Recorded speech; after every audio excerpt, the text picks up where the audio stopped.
Este es el atardecer hoy en San Miguel, provincia de Buenos Aires, Argentina.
Bien anaranjado el cielo, el atardecer.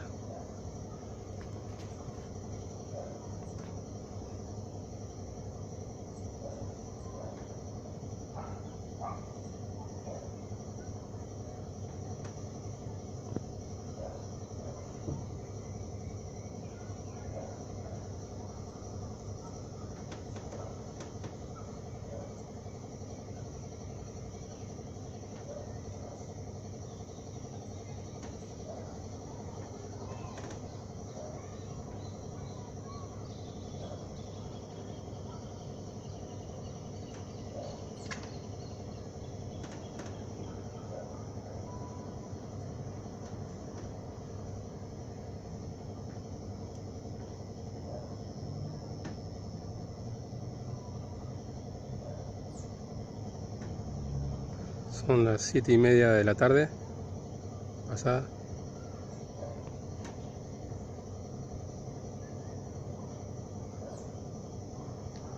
Así está el cielo hoy, después de una intensa lluvia en San Miguel, provincia de Buenos Aires.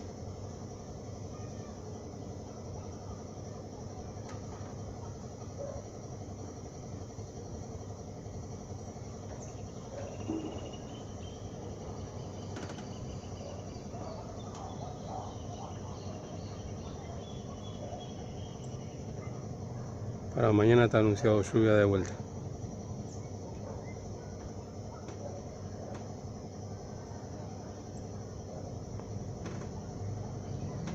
Rojo, rojo se puso el cielo.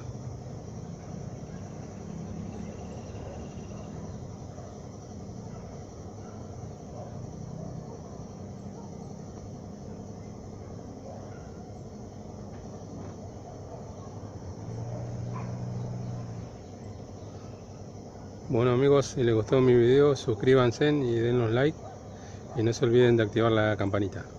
Saludos para todos nuestros seguidores. Gracias.